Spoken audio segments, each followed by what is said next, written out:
Meanwhile, top DNC advisor Cedric Richmond also weighing in on the debate. Quote, President Biden was the clear winner as Republicans shouted over each other and tried to see who could be the most extreme. What they weren't talking about is how do we improve the daily lives of Americans, end quote. Karl Rove joins me now. So, Karl, obviously this guy was talking his book, as we say in financial world. But was there anything about the debate? I know you thought it was a pretty good debate. Good to see these people on their own without the Trump influence within their midst. Anything about the debate, though, that concerned you?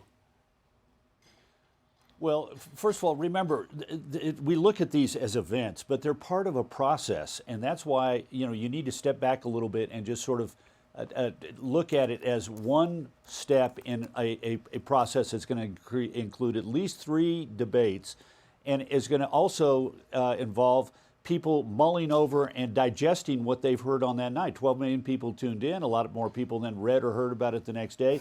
I break it down this way. The Washington Post had DeSantis as the winner. If they had a poll, 29% said they thought he did the best. I think that's because he survived. He was thought to be the guy who was going to be receiving all of the slings and arrows, if you will, from his opponents, and he handled himself pretty well. Didn't have the most speaking time, but he handled himself well and survived the evening, and as a result, nearly 1 out of every 3 viewers said he won the debate. We had some standouts. We learned a lot more about Nikki Haley, and Mike Pence had 12 minutes more than anybody else in the debate, and it was clear both of them were going after their lane, if you will. Nikki Haley was, I'm the different kind of Republican, the new conservative leader. I'm worried about spending. I'm worried about national defense. I'm going to go up there and shake things up. Mike Pence was, I'm the conservative evangelical who wants to get the Reagan mantle of optimism. We had something new, and this was interesting because I think people looked at this generally and said, you know what, I'm impressed with the Republican field.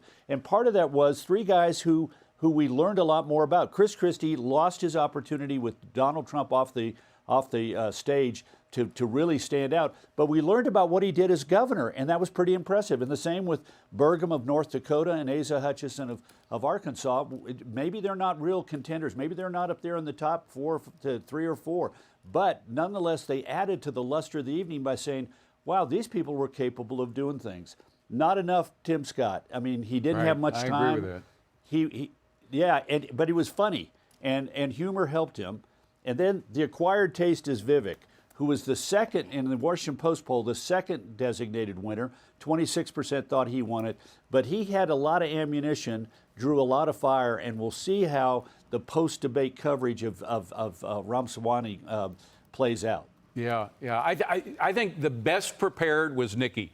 I think Nikki Haley was the best prepared. She had comebacks for just about every single issue, whether you liked them or not. I mean, some people, not everybody liked them, but she was good. But then, of course, yesterday you had the Trump arrest, and again, Trump sucked the oxygen out of the room for a while. So we'll see how long that lasts. We gotta leave it at that, Karl. We got a very busy news day. Appreciate seeing you.